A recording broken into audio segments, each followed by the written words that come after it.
Good afternoon, everyone. My name is Dr. Diane Sanders-Cepeda. I am the chair of our Florida Medical Directors Association Journal Club. I'm also vice president of our organization. I am a geriatrician and a senior medical director with United Healthcare. And I'm going to pass it over to Dr. Hock. Hi, everybody. Leonard Hock. I'm a medical director, internist, long-term care physician, geriatrician, and palliative care doc, which has been the focus of my career recently. I'm the chair of the Florida Medical Directors Association. That's the short name, the old legacy name. We're now the Florida Society for Post-Acute and Long-Term Care Medicine. You can see why we go by FMDA. And we've really been focusing, Dr. Cepeda Saunders that just introduced herself, and I, the other members of the Vaccination Confidence Committee, have been working diligently on helping to understand the vaccination, its benefits, its risk, and improve the wellness of our residents and staff, all staff, in the long-term care space. So thank you for being with us today. And Diane, let me turn it back over to you. Yes, thank you, Dr. Hock. And I just want to, that we're in and that we as an organization, our thoughts and prayers are with everyone in Surfside, Florida. We hope for more people to be rescued and reunited with their families. And just wanted to take that moment. Today, we want to talk through staff vaccine hesitancy in nursing homes and ways that we are trying to combat all the waves of misinformation. We did not realize that one of the waves that we were going to see was this misinformation wave, and that it was going to lead to some of the hesitancy that we're seeing, not only in our facilities, but in across the entire post-acute long-term care continuum, as well as in our acute hospitals. So if you go to the next slide for me, Ian, just want to level set with everyone. We're going to talk about some of the current states of the problem and discuss the impact that we are finding that vaccine hesitancy is having on SNFs, especially when it comes to the fact that we have to be so open and transparent with the data. And we want to also discuss how we're sharing our stories and the things that we're doing around our SNF staff vaccine confidence initiative.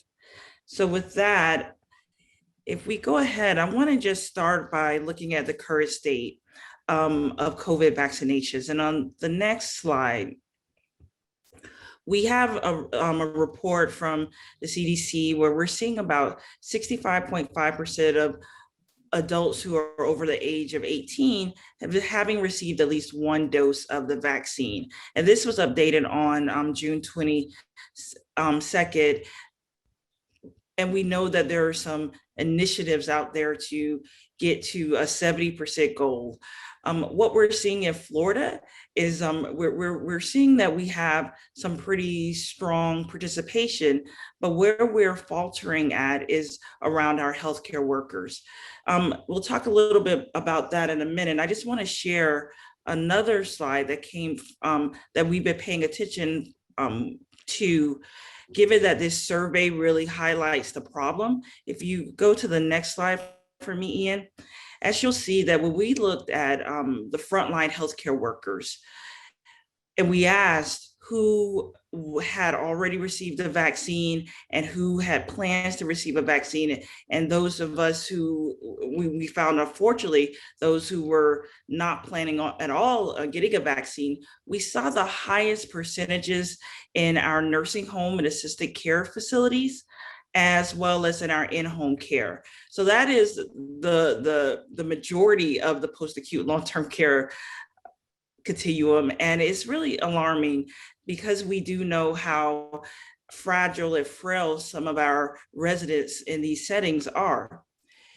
When we think about vaccine hesitancy, if you go ahead to the next slide for me, Ian, it's really a delay in the acceptance or refusal of vaccinations despite access and availability. So if we're seeing in a community that there are still limitations on access. We can't call that vaccine hesitancy, because there may be individuals in that community who want the vaccine and want to utilize it, but just it's not available in their area.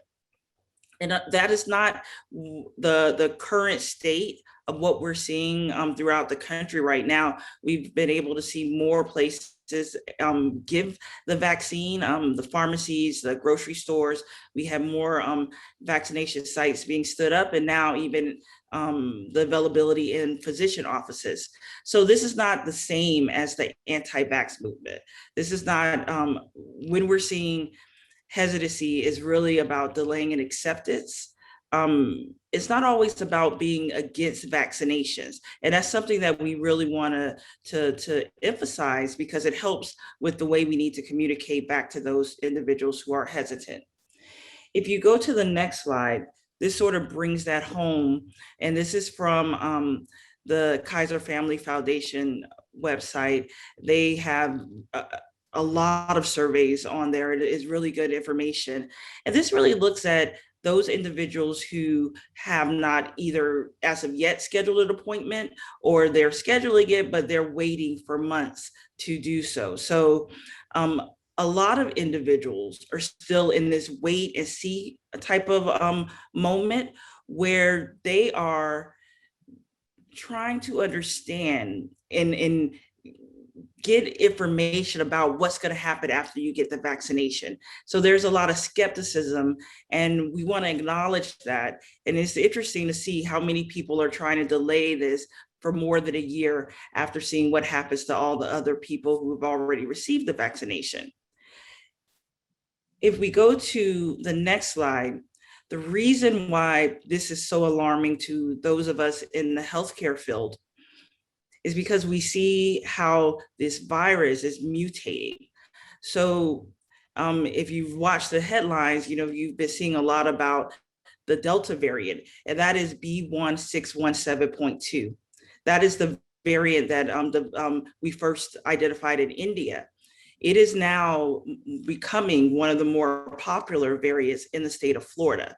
The one B117, that's the UK variant. P1 is the Brazil-Japan variant. And as of today, we received some information about the fact that we're seeing more Delta variant, which is alarming, because this variant is much more effective at infecting people. So it spreads more rapidly, and it is more effective when it gets into your system of causing complications. So it is something that we're watching, but it speaks to why we need to be alerted to the fact that if we're not vaccinated, we have a higher risk of now contracting this virus yet again. So when we're looking at why this is important, we want to talk, and if you advance to the next slide for me, Ian, we want to talk about the impact first that we're seeing in the SNFs. And I wanted to share one of the stories that hit the wire a few months ago. If you would go to the next slide for me, Ian.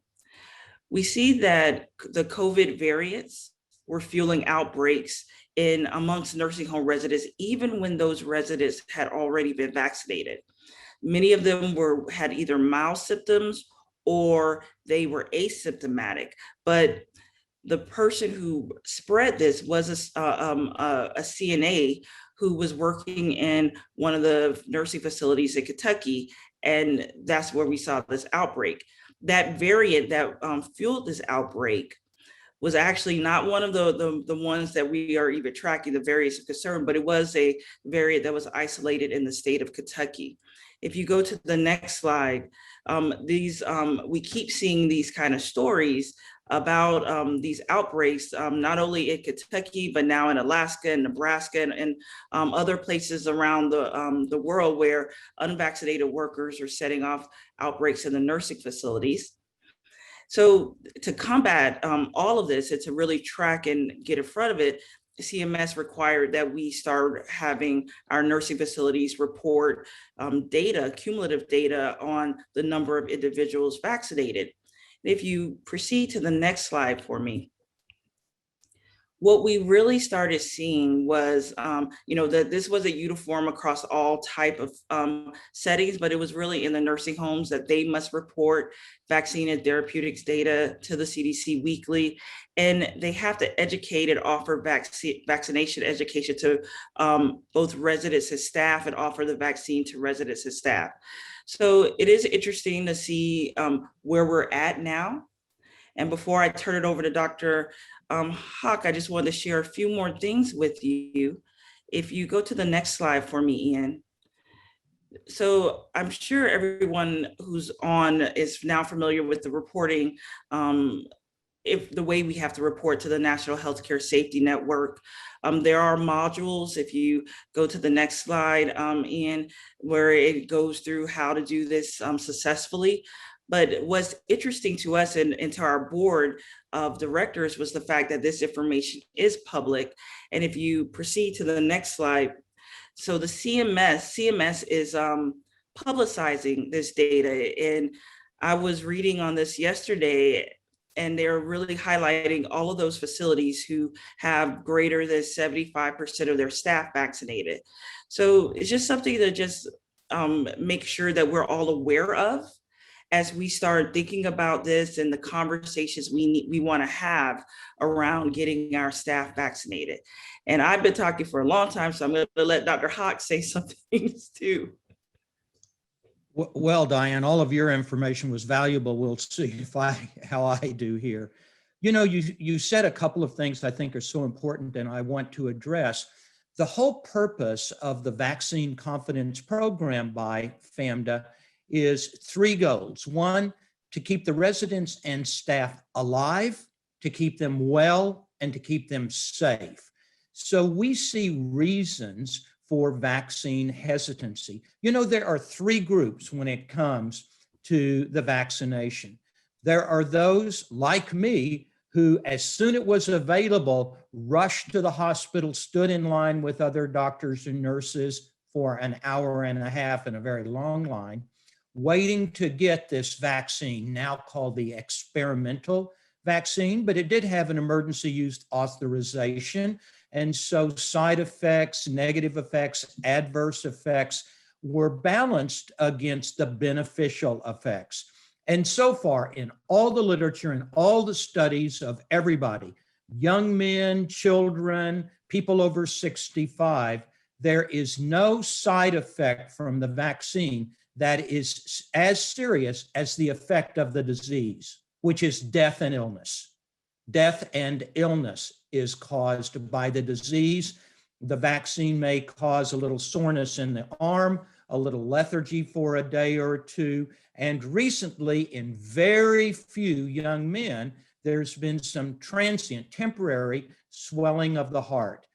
Now, we don't even know right now whether that little swelling of the heart, myocarditis, it would exist in the normal population in those rare numbers, or is it related to every vaccine, to smallpox, well, we don't do smallpox anymore, but because we did a vaccine and it stopped the disease in its track, that's smallpox, with minimal side effects. That's what we'd like to do with COVID, but we still get the DPT, measles, mumps, and rubella. And if we studied our hearts in every one of those people, could there be a little transient swelling?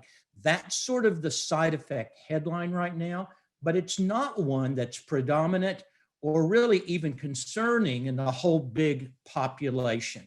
So the side effects, the negative effects of this vaccine don't even come close to the effects of the disease. And even if that healthcare worker in a long-term care facility didn't have serious symptoms, she was able to give COVID to other residents who had already been vaccinated. Thank goodness, because they had been vaccinated, they were protected against the variant, not from getting the disease, but from getting sick. They didn't get very sick. They had no symptoms at all. That's the kind of illness I want to have, the kind with no symptoms at all, or their symptoms were minimal. Because they had the vaccination, even when the variants occur, and in nature, variants always occur. Remember when staph and strep, a shot of penicillin or some amoxicillin for a week would cure everything? And then they started to mutate and become variants, which is normal in nature, predictable, and planned for. So the variants and the mutants shouldn't be headlines for fear. They should be headlines for confidence. If you've been vaccinated against the primary COVID, you're protected against those variants. So again, the vaccine has great benefit, and we're just not seeing the downside. But misinformation or disinformation is one of the obstacles that we're up against. You know, is it going to cause fertility long term? Well, we don't think so. We're not seeing that short term. We don't know why it would. Does it change my DNA? Well, some of us could use a little DNA changing. I probably could, but the vaccine does not. It doesn't connect with our DNA in any way. So we've heard lots of misinformation that seem to push people away. Now, I started to say there are three big categories of those folks relative to vaccine. There is the eager to get vaccinated so that we can live, stay well, and stay safe. That's me. In fact, it was so busy at the hospital the very first day that the vaccine was available, parking was difficult. I thought I was going to have to park in the expectant mother spot, but I didn't. But I rushed in, I stood in line, I got my first dose, and then 4 weeks later, I got my second dose with no effects at all, except I thought my wife looked more beautiful, but she didn't want to hear that. But otherwise, I had no negative effects. I was able to work every day. I went to the hospital every day. And in 2 weeks, even though I continued to see my COVID patients and other patients with masks and all the protective personal equipment, in 2 weeks, I was protected and everyone I came in contact was protected. So group one is the eager to get it, to stay alive, stay well, and stay safe. At the other end of the spectrum are those anti-vaxxers. Those are those people who are absolutely 100% committed to never getting it no matter what. Now, why they do that is their own business, whether they believe misinformation or there's negative peer pressure or it's a religious issue or a cultural issue. If they've absolutely positively decided they're not going to get it, they get the label of the anti-vaxxer. But it's that big middle that are vaccine undecided. And it's for us here at FAMDA and on this call, how can we help them decide? Deciding is still a personal choice. We're not going to coerce them to get the vaccine, but we want to give them good fact-based information. We want to tell them stories about this CNA that wasn't vaccinated, went into the facility and caused an outbreak with a variant. We want to talk about the 31-year-old who said, I just want to wait. You know, all this happened so fast. They developed this vaccine so fast. I'm just not sure it's okay. Well, they developed this vaccine so fast because mRNA technologies have been around for 2 decades. We've been developing medications with it, so it was very easy and actually not so fast to take a new virus, a whole bunch of proteins linked together, you know, that's what viruses are, to establish a new mRNA vaccine against it, and then even another vaccine and another vaccine after that by different pharmaceutical companies, which just goes to show how effective the technology has been. So the 31-year-old decided to wait.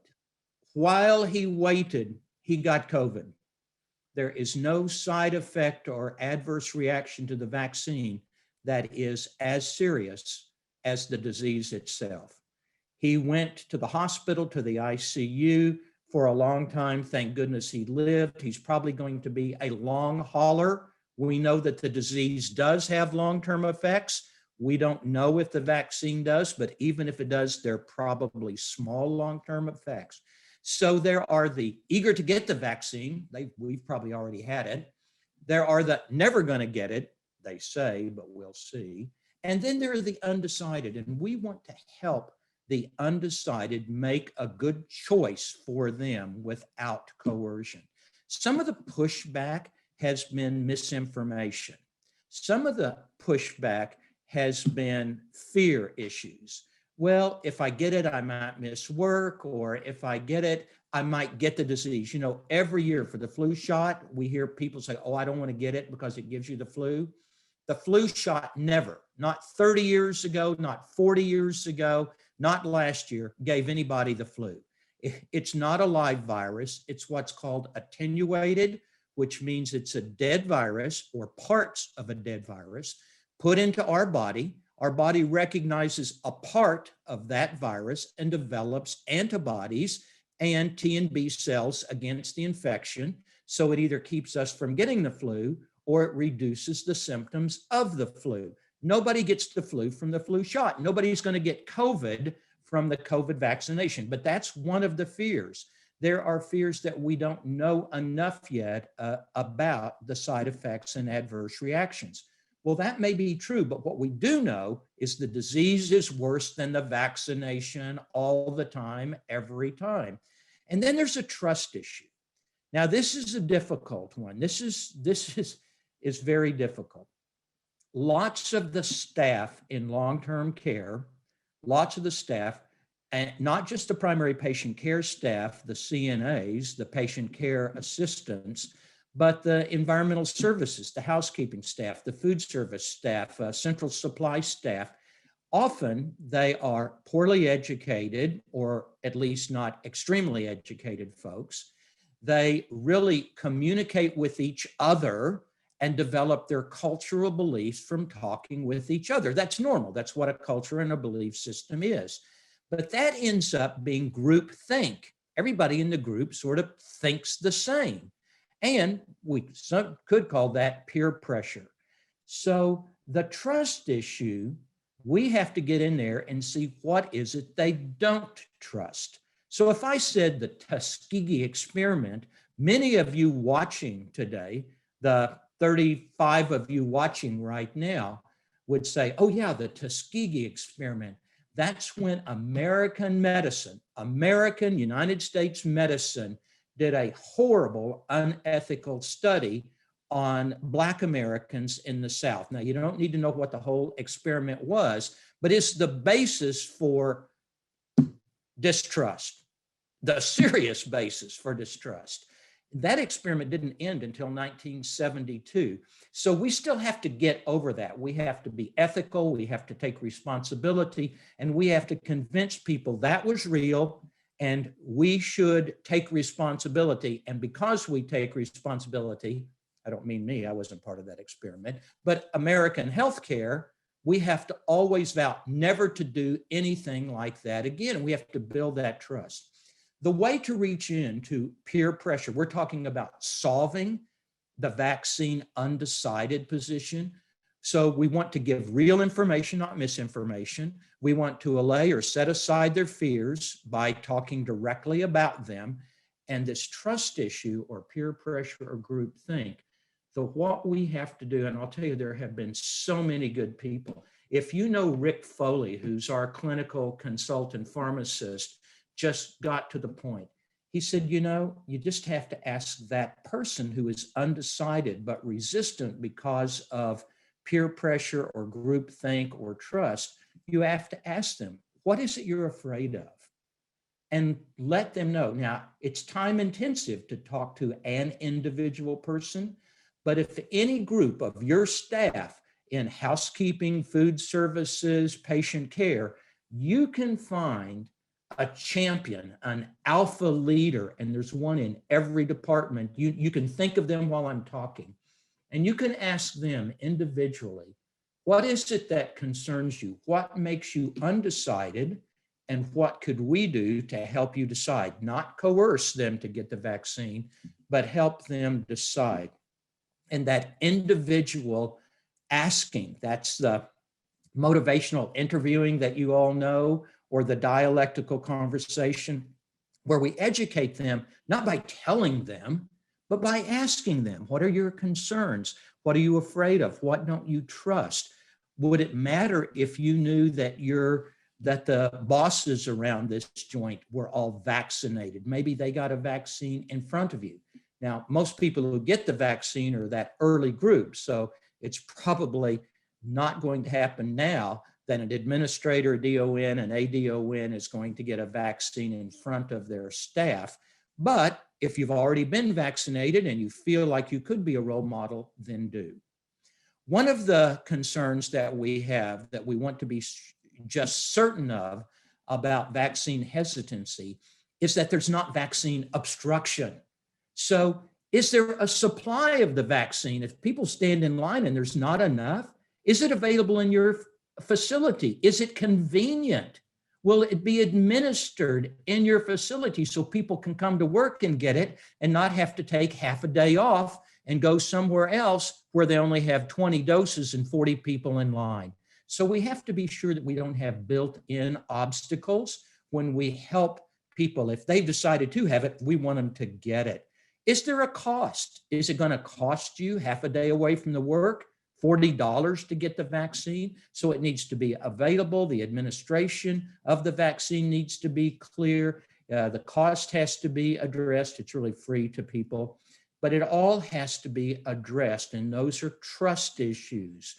I think it's so important. We've heard so many great ideas about how to motivate staff who's undecided but wants to decide. We want them to decide. We've heard so many great things. We've heard about the stick and the carrot. Remember the old donkey parable? It wouldn't move, so they poked it behind with a stick, but donkeys are stubborn and they don't like being pushed. People are a little like that too. So they put a carrot in front of the donkey because donkeys love carrots, they're treats, and the donkey stepped forward. So we've heard some facilities or corporations talking about making it mandatory in HR. You're going to be vaccinated. Well, that's very tough to do that. There's lots of pushback. It might not be legal in every facility in every state to force people to do it, and that wouldn't be our approach. But we want that carrot to be laced with correct information to allay fears and establish trust. One of the great things that I heard and really advocate for was keep score. Have a little competition. Why don't you have food services and housekeeping compete and see who has a greater percent of staff that gets vaccinated? Little personal department recognition. How about the PCAs, the patient care assistants, and the CNAs? Which department's going to have the higher percentage of vaccination? And you can just post an award. This department wins, because that helps people break out of peer pressure and groupthink. And if you've got that alpha leader in any department and you can help them decide to have the vaccine, oh, they will help other people decide to have the vaccine as well. Another trick or tool, I should say, tool, we don't want to trick anyone, is to have leaders, high-level leaders, maybe even corporate executives or owners, call some of the staff who have been vaccinated and personally thank them. You know, it's one thing to put their name on a list that Martha's been vaccinated, Thomas has been vaccinated, because when you do that, you have the automatic carrot. They get the carrot, they're recognized for their behavior. But there is a bit of the stick, because if your name's not on that list, everyone seems to know you didn't get vaccinated. But when one of the higher ups in management or ownership calls individuals, 3 or 4, 5, 8 or 9 or 10 of the staff, and thank them for being vaccinated so they don't bring a variant into the facility, and thank them because if they're vaccinated, they're not going to take COVID or its variants home to family. And that's one of the motivators too. We want you to be protected. We want our residents to be protected from you. And we want your family not to get COVID. Get them vaccinated if they choose, but don't take COVID home to them. let them be safe because of your good action. Diane, I've just been going on, and there may be some questions out there too. I hope that I've said at least one or two things relevant. You know, one of our good friends at the Florida Medical Directors Association is Dr. Ken Goodman. He's a PhD philosopher and ethicist down at University of Miami, and he's a great thinker. And he said, and I want to steal his saying, if you think anything I said was profound, you may have misunderstood me. Diane? No, I think everything you said was profound, and I know I didn't misunderstand you. I've been listening to you for years, and I think it is, you know, the points that you made are very relevant, and I really appreciate not so much the ideal of the competition, but the spirit of it, getting people invested. And an approach that I've been trying to take is to look for those leaders amongst your staff, you know, the leader who may be a CNA, but on the other side, you know, in church, he or she is a preacher, pastor, you know, always leading the Sunday school things, those kind of individuals, and get them, once you change their position, you may see this cascading impact amongst other people who look up to their leadership. I told one woman who's the mother of her church, like, when you get your vaccine, which she finally did on this Monday, I said, I just want you to hold your card up at the front of that church so that everybody else sees that you, who they respect so much, has been vaccinated. I cannot tell you how many times I think this year or in the past 14 months, I feel like I've spoken about the Tuskegee Institute study, and more so since the first vaccinations went out, when I did realize how many people were still utilizing that story as a way to say, oh, well, we don't want to proceed. This is why I don't get my flu shot, and this is why I don't want the COVID shot. And it takes time to really shift people's paradigms, to make them understand that this is not that situation, that it was actually more of a testament to the ingenuity of our different pharmaceutical companies to have developed this vaccination in the time period they have. And it wasn't at, I know people they lean back into the pace and how fast it came to market. But as you mentioned, Dr. Hock, we've had these technologies. We just didn't have a reason to move forward. And if you have companies who could, you know, stop everything else that they're doing and put 200% into developing one product, then yeah, you're going to see some results and some remarkable results. And that's what we're at. You know, so I just really thank you for those comments, because I think that we're not, you know, we have to really make people understand that it wasn't about being fast. It was about putting all of your resources into this one goal to keep people safe, because we don't want to lose any more individuals. You know, I'm seeing more and more news reports and headlines about choice and reasons why people shouldn't have to, don't have to, shouldn't be forced to. Well, I've said not coerce 4 times, and I'll say not force this time and probably another. That's not the go. It's for people to make quality decisions based on correct information so that they stay alive, stay well, and stay safe. And the stay safe is the vaccine part. Stay alive and stay well. That's not getting COVID.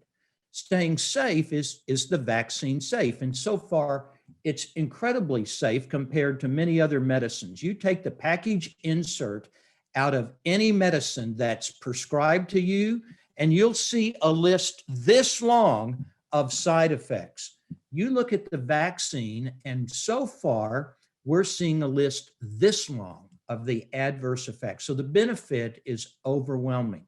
One of the issues that we're seeing now is, should children be forced? How about going back to school? Do you need to be vaccinated before you go back to school? You know, as a youngster, I couldn't go to school until I had my school shots. I didn't even know what they were, but you had to go get them and have the card before you could go back to school. When I joined the Army, I spent a whole day standing in line to get my shots in the Army. I hope they helped. But we got those. Our job is not to force people, but to allow them to make a quality decision.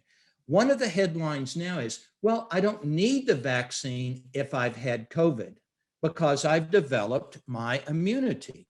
Well, that's true. If you've had an infectious illness and you have an intact immune system, then you have developed some immunity because you were exposed to the real disease. So bless you who have had asymptomatic COVID and now you have developed antibodies. So do you need to be tested before you get vaccinated? Well, my job for the past 15 years has been palliative medicine in the hospital. And when COVID started, hospitals transitioned to COVID units. And you know, in Florida, we made the best decision that older, frail, debilitated patients from long-term care who got sick with COVID came to the hospital and got treated, and we didn't send them right back to the nursing home. You know, our guidance was clear. Don't do what New York did. And we kept so we had patients in the hospital for 45, 60, 70 days until they tested negative, until they got better, or until they died. But we didn't send them back to the facilities. And so we had fewer geriatric deaths because of that. I was in those COVID units every day with donning all of my mask and gear and respirators and 2 layers of gloves and negative laminar flow rooms. So maybe I was exposed to it even though I was protected.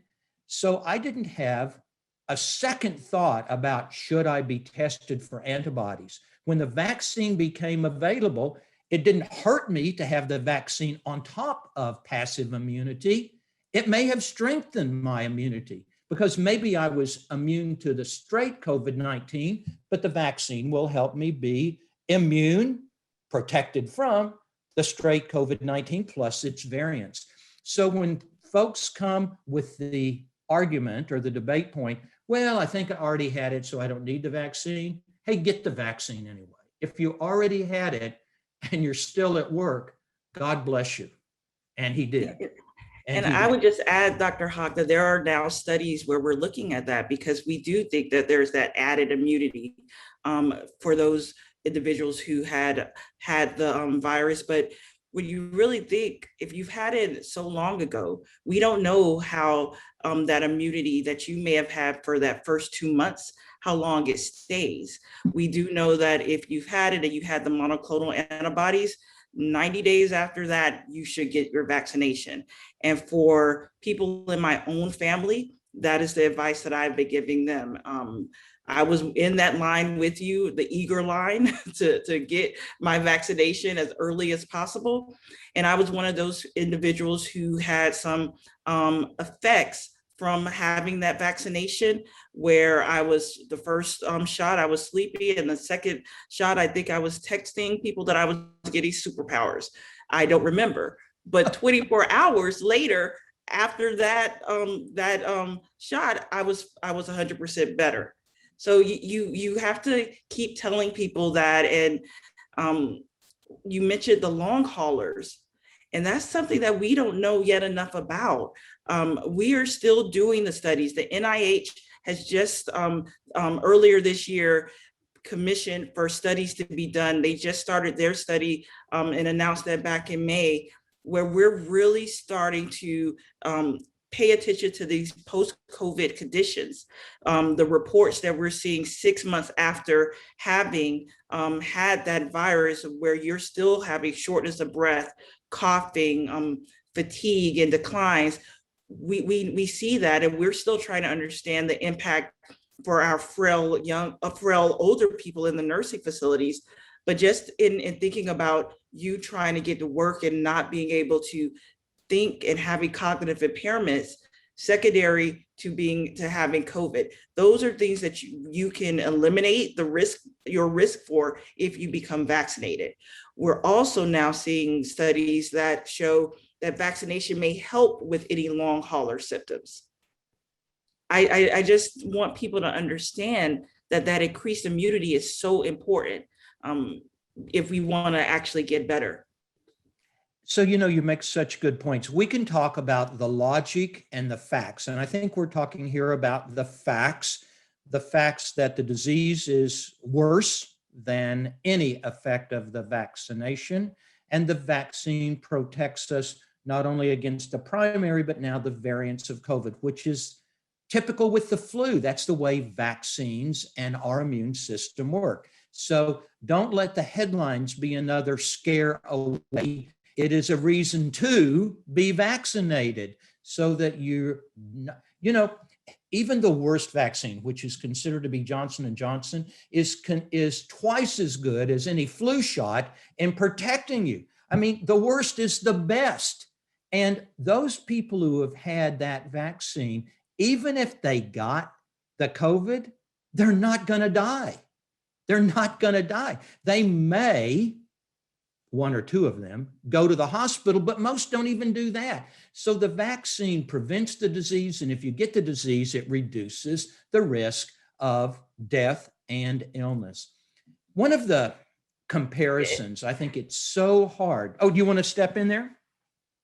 Well, yeah, I wanted to just say, because I had my daughter and my husband get the Johnson & Johnson, and they're fine. And even after being exposed to a family member who had COVID, they still came back with negative tests. So I don't even know if I would count, like if we're raking, because that is a question that I get a lot. I think some of the scarier vaccines were not developed in this country. And we saw that with some of the vaccines that went out to Brazil and Africa early from countries that I won't name.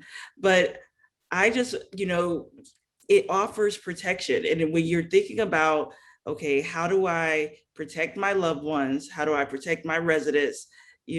Just go out and get a shot. I tell everyone who I talk to that the best vaccine is the one that you could get right now. Exactly right.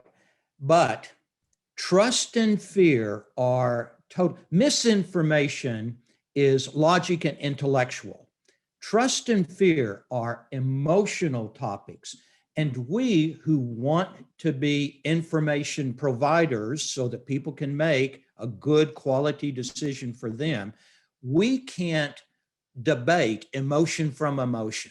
We can't say, don't be a scaredy cat, stand in line. We can't say, oh, you people, you just always think that way. How offensive that is.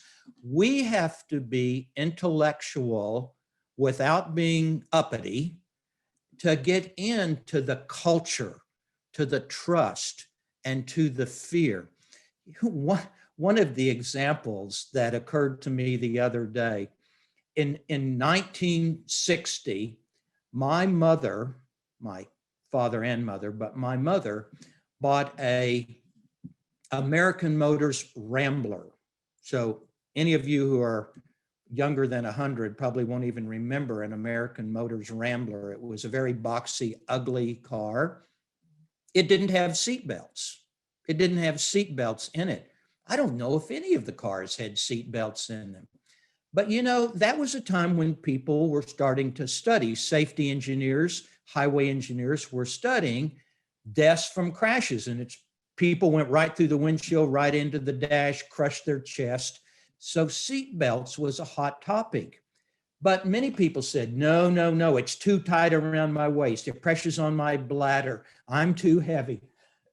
Pardon me. I'm not going to wear a seatbelt, and they can't make me. But then seatbelts started being installed. And by the way, my mother went and had a retrofitted seatbelt put in that car. I was still too young to drive at that time. So she put a seatbelt in, just a seatbelt, and she made us use it. So I will tell you, the culture in my family started to change from anti-seatbelt to the alpha role model in our family. Mom said, for you to be safe, you put that seatbelt on. And our belief system changed in a moment and then came shoulder straps and seatbelts. Remember this? I'm not putting that. It's too tight across my chest. I can't get my pocket. I can't reach here. So there was resistance to seatbelts. It's the government telling us how to drive a car. I'm not putting up with that. I'm not going to wear a seatbelt. I remember my father was one of those anti-seatbelters, and he took a clothespin, pulled the shoulder strap out, put the clothespin so it stayed loose so that he could breathe freely and didn't have that pressure. Well, that went away after just a few months. And the culture of resisting seatbelts and then resisting seatbelts and shoulder straps became an accepted culture. No peer pressure against it, no trust issues. It's as good for anybody as it is for anybody else. We're all in this together. We don't want anybody to die in a car crash. So we'll take the little inconvenience of one moment of pulling it across and buckling it in. We'll take a little inconvenience that we can't reach in our pocket with the seatbelt on while we're driving. We'll take a little inconvenience of having that across our chest. We don't even notice it anymore, but it's there. And now it's socially acceptable and the right thing to do. It's got some little bits of downside, time, pressure, restraint, and a lot of upside. We're going to stay alive, we're going to stay well, and we're going to stay safe. The vaccine is like seatbelts, shoulder straps, and it gets into our belief system and our culture. What once wasn't very acceptable, now it's just standard. We wear our seatbelts with shoulder straps and we stay safe. I like that. I like that metaphor. Dr. Hock, if you could talk to us just a little about what we as an organization are doing and what we've done in these past few, months with our SNF vaccine confidence initiative. Well, so FAMDA, the Florida Medical Directors Association, is not for medical directors. One of the reasons for that long name change, Florida Society for Post-Acute Long-Term Care. Well, we are attending physicians, we're clinical pharmacists, director of nurses, administrators, social workers, ADONs. We, in fact, geriatric nurse practitioners. We, in fact, are the largest multidisciplinary healthcare organization in Florida. And over the last 5 or 6 years, we've become a hub for information and improvement for the frail and the elderly, especially in the long-term care continuum. Nursing homes, skilled care, custodial care, assisted living. We touch home health sometime, but even geriatric care. And we have related to over 19 other professional healthcare organizations to do the right thing. You know, our vision and our goal is not to talk the state into giving us easy surveys, not to enhance our revenue and our reimbursement for care. Our goal is to improve the care of the frail and the elderly. And to that end, we've done many things. We were part of the state initiative to reduce the 30-day readmissions. We were part of the initiative, and Dr. Diane Sanders-Cepeda was really a lead in this in one of her facilities to reduce antipsychotic use, inappropriate antipsychotic use in long-term care. Don't just know these people.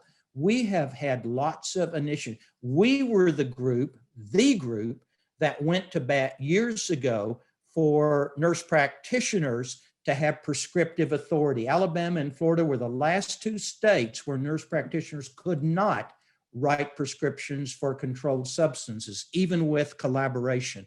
We were the organization that went there.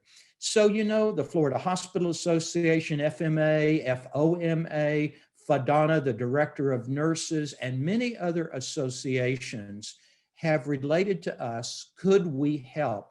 And we saw the immediate need because here in Florida, hospitals kept the COVID patients from nursing homes, and nursing homes didn't have the death rate that other states had. And we saw then that vaccinating the frail and the elderly was important. But what became rapidly clear was the staff vaccination rates weren't even a third of the resident vaccination rates. We're getting 60, 70, 75, maybe greater percent of our residents vaccinated. And we're seeing 20, 30, 40% of the staff vaccinated. And we wanted to know why. Misinformation, fear, trust. So we wanted to do something about it. And we've been so fortunate that AHCA, the Agency for Healthcare Administration, connected with us to say, can we help? And of course we want to help. So we've had initiatives, we've had webinars, we've had in-person training, and we do it at two levels. Train the trainer. What can trainers do? Diane and I have talked about that today. And we've also done train the trenches. So those people in the trenches of environmental services, food services, patient care, can we help them with real information, allay their fears, and win their confidence and trust to do this? So that's where FAMDA stands. That was an incredibly long answer to your good question. Sorry. Oh, that was a great answer. I guess the question of how can anyone on this call connect with us if they want to bring some of this training into their facilities?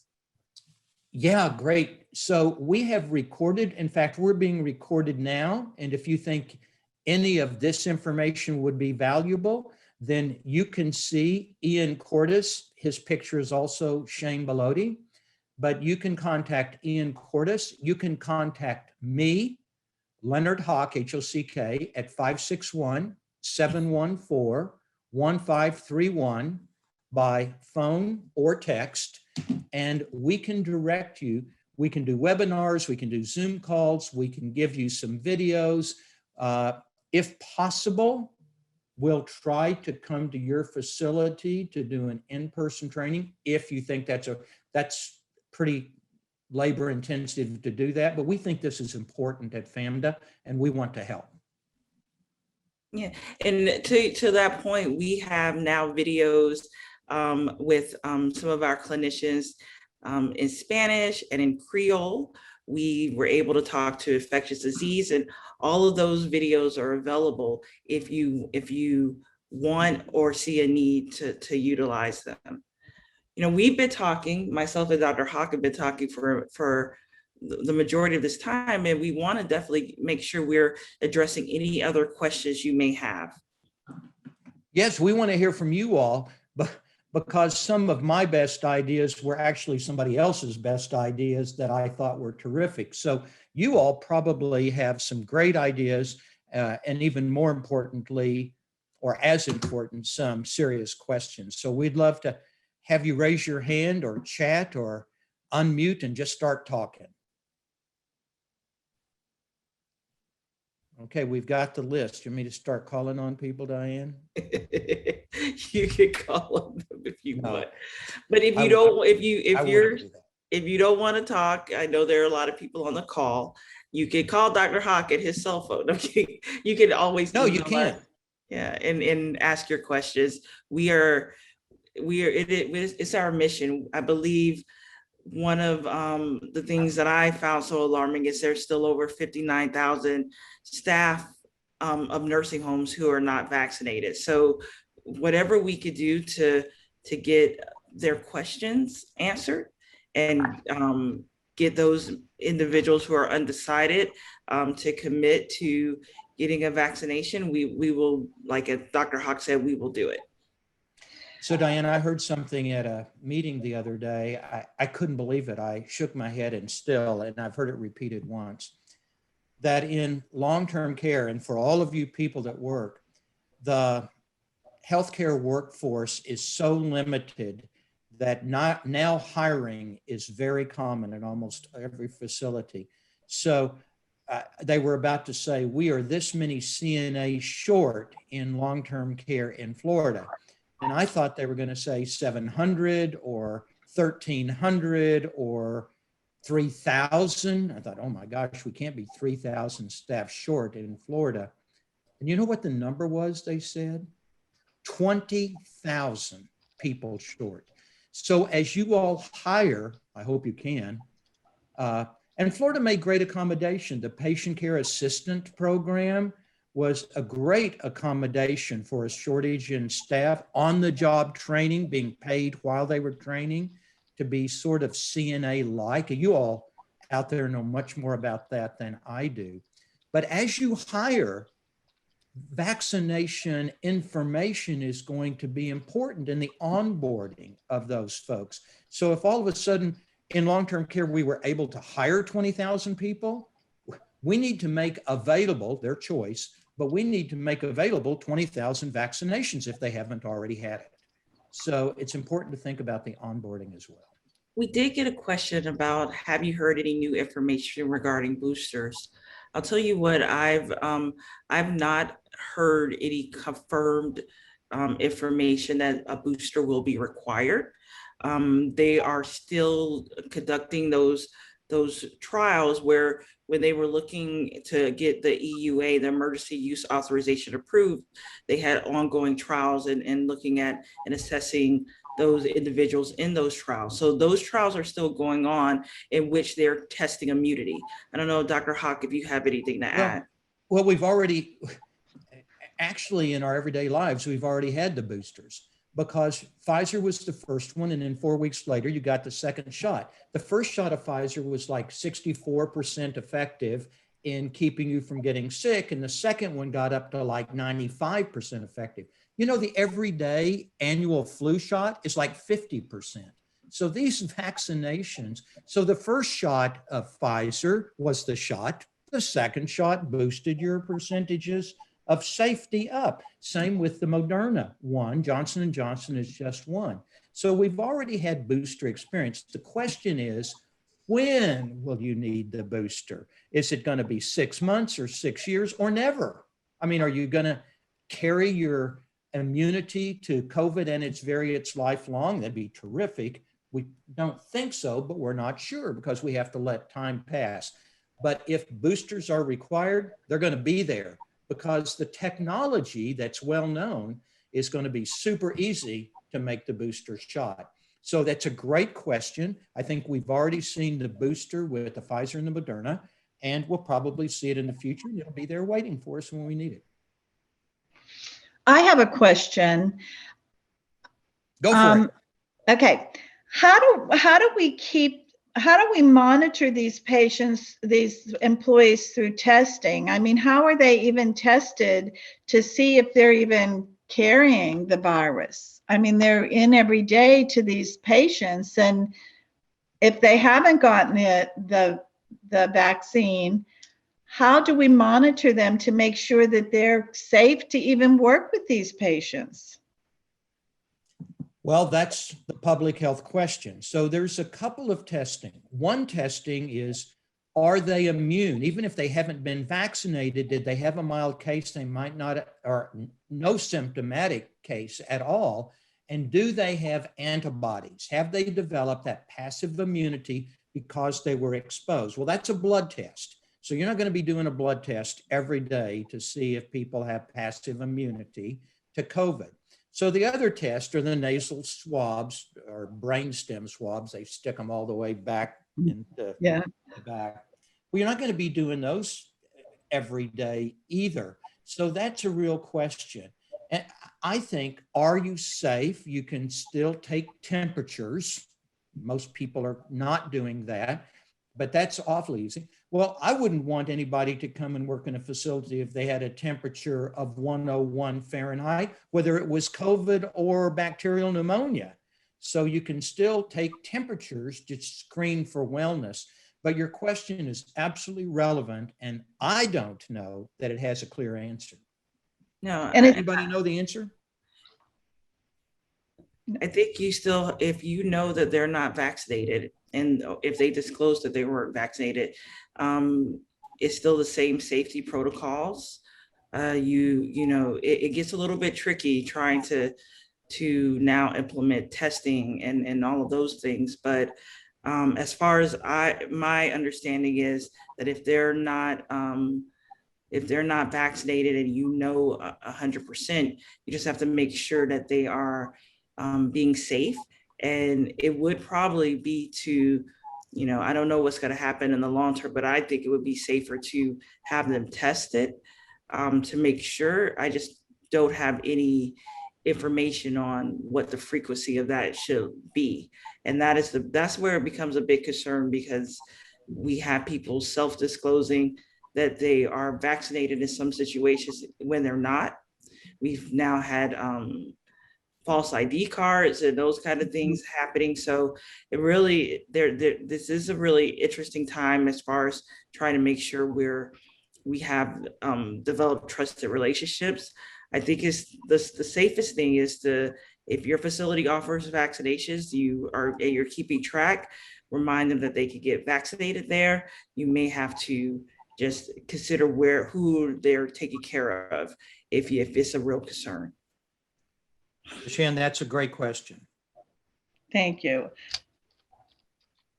I've seen it's now they're starting to make all these fake cards. I mean, I just saw a guy over the weekend and he said, "Oh yeah, you can just get a fake card made," and he pulled it.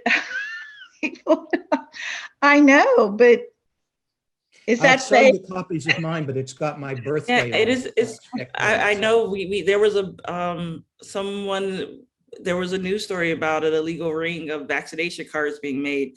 I don't know. I understand that people think that, it'll be helpful so that they could gain. They can do what they want.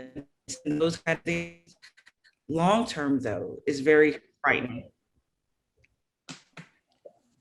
Especially so we have Karen Novak, who, I'm sorry, we had Karen Novak who entered in the nursing home environment. Source control via K95s are used. Testing is based on the positivity rate of the county for unvaccinated employees. So thank you, Karen, for sharing that. Just thinking about being safe, if we know they're not vaccinated, we would think mask. And I have become quite opinionated about masks. The masks that work are the medical mask, the N95. You can even do that orange level 3 mask, which like a surgical mask, which is a little bit helpful. But, they just help keep the big lumps out of the air when you're coughing and sneezing. The virus, except for the N95 or the respirators that fit so much that it's suffocating, those are the ones that are safe and protective. The fashion mask, the cloth mask, the mask under your nose. You all have seen that cartoon, wearing a mask under your nose is like wearing your britches like this. Remember that one? So, and if you don't remember that one, good. But masks have to be medical quality masks to be safe for the question of not vaccinated and not tested. So been quite opinionated. I've become quite opinionated about masks. When you go to the grocery store now, most people are not wearing masks, thank goodness. And those people who are, I mean, how disgusting to see a wet mask, a wet cloth mask. Oh my gosh. Dr. Hock, that's my pet peeve as well. So we thank you all for all of your great questions. If you have any others, please email us. We want to make sure that we're addressing any questions you may have, and want you guys to participate in our initiative, utilize the information. And I thank you all. Thank you for this time today.